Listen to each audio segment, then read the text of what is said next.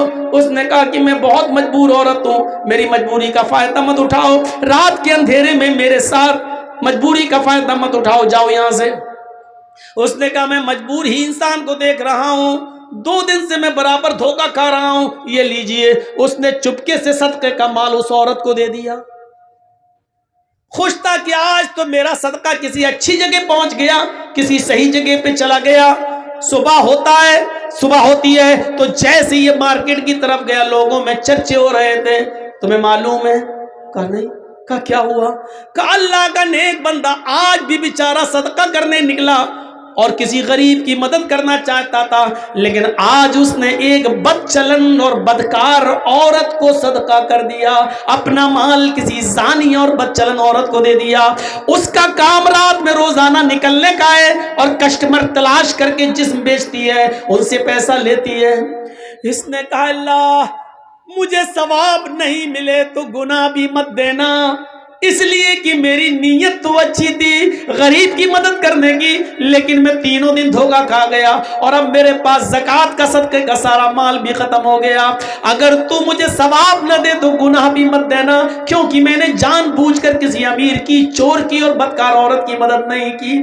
جب رات میں یہ سویا تو خواب دیکھتا ہے کہ کوئی کہہ رہا, بخاری کی حدیث, رات میں خواب دیکھتا کوئی کہہ رہا ہے تو مایوس مت ہو, نادم مت ہو, اللہ نے تیرے صدقے کو قبول کر لیا. ہو سکتا ہے کہ جس چور نے چور کو تو نے صدقہ کیا, ہو سکتا ہے کہ وہ چور تیرے صدقے کا مال پا کر اپنی چوری سے توبہ کر لے. ہو سکتا ہے جس امیر آدمی کو تو نے صدقہ دیا وہ توبہ کر لے اور اس پیسے کو غریب اور مسکینوں میں خرچ کر دے. جس بد چلن عورت کے ہاتھ میں تو نے پیسہ دیا, صدقہ کیا, ہو سکتا ہے کہ وہ اپنے زنا سے توبہ کر لے اور تیرے دیے ہوئے صدقے کے مال سے وہ اپنے بیوی, اپنے بچوں کی اور اپنے شوہر کی دیکھ ریکھ کرے, اور ہو سکتا ہے کہ توبہ کر لے. تو نے انجانے میں ایسا کام کیا, اللہ نے تیرے صدقے کو قبول کر لیا. میرے بھائیوں یہ حدیث ہمیں بخاری کی یہ بتلا رہی ہے, اگر دھوکے سے رات کی تاریکی میں کسی غریب کی مدد کرنا چاہتے ہو اور آپ نے چپکے سے کسی کی مدد کی لیکن دھوکہ کھا گئے, وہ غریب کی جگہ کوئی اور نکلا, یا دھوکے سے آپ کا پیسہ کسی اور کی جگہ پاس پہنچ گیا, لیکن چپکے سے مدد کرنے کی وجہ سے آپ کا صدقہ قبول ہو جائے گا.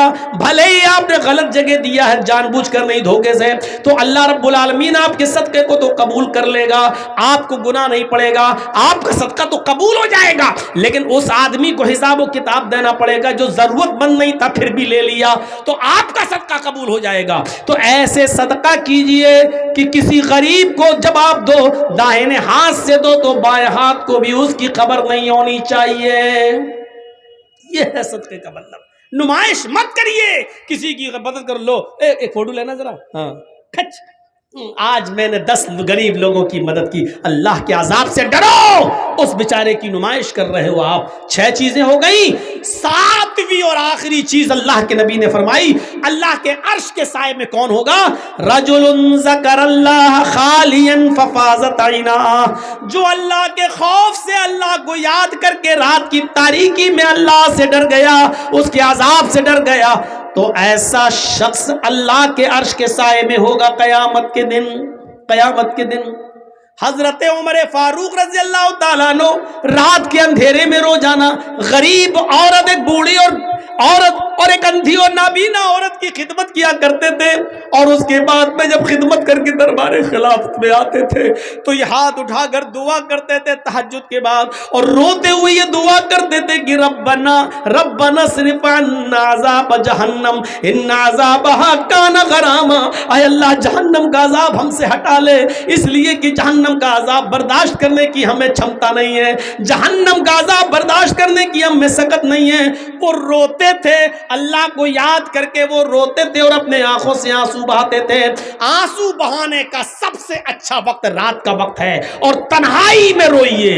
دن میں اگر روتے ہیں تو دکھاوا بھی ہو سکتا ہے، ان کے سامنے روئیں گے تو آدمی کہے گا ہاں بہت رونے والا ہے، دیکھیے کتنا رو رہا ہے۔ رات کی تاریکی میں اور اکیلے میں روئیے اور اپنے رب کو بنائیے اور دعا مانگیے، ربنا اصرف عنا عذاب جہنم ان عذابها کان غراما، الہ العالمین تو جہنم کے عذاب سے ہم کو نجات عطا فرما، اے اللہ جہنم کے عذاب سے ہم کو بچا لے، ان عذابها کان غراما کہ تیرا عذاب بہت ہی زیادہ سخت اور چپٹنے والا ہے۔ یہ دعا مانگتے رہو اور آنکھوں سے آنسو بہاتے رہو۔ اللہ کے نبی صلی اللہ علیہ وسلم نے ذکر و اذکار کی بڑی فضیلت فرمائی ہے، اور یاد رکھیے اٹھتے بیٹھتے چلتے پھرتے دعائیں پڑھتے رہا کرو، کم سے کم یہ دعا بھی یہی دعا پڑھتے رہو، رب اغفر لی رب اغفر لی، اے اللہ مجھے بخش دے، اے اللہ مجھے بخش دے، یہ دعا پڑھتے رہو۔ اللہم انی ظلمت نفسی ظلما کثیرا ولا یغفر الذنوب الا انت فاغفر لی مغفرۃ من عندک وارحمنی انک انت الغفور الرحیم۔ یہ دعا اللہ کے نبی نے ابو بکر صدیق کو سکھلائی تھی۔ ابو بکر نے کہا تھا اللہ کے نبی ایسی دعا بتاؤ جس دعا کو پڑھ کر میں اپنے گناہوں کی معافی مانگتا رہوں۔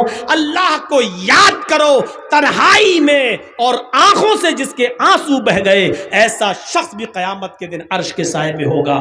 تو پھر سے ایک بار گن لیجئے، عدل و انصاف کرنے والا ایک، وہ نوجوان جو اپنے رب کی عبادت میں لگا ہوا ہے، دو، تیسرا وہ آدمی جس کا دل مسجد کی طرف لٹکا ہوا ہے اور ہمیشہ نماز کے بارے میں سوچ رہا ہے، چوتھا وہ شخص جو کسی سے محبت کرتا ہے تو اللہ کے لیے اور دشمنی کرتا ہے کسی سے تو اللہ کے لیے، اور پانچواں وہ شخص جس کو کسی خوبصورت اور شریف خاندان کی لڑکی نے غلط کام کے لیے بلایا اور اس نے کہہ دیا میں اللہ سے ڈرتا ہوں میں تیرے قریب نہیں جاؤں گا، تو یہ شخص بھی اللہ کے عرش کے سائے میں پانچ۔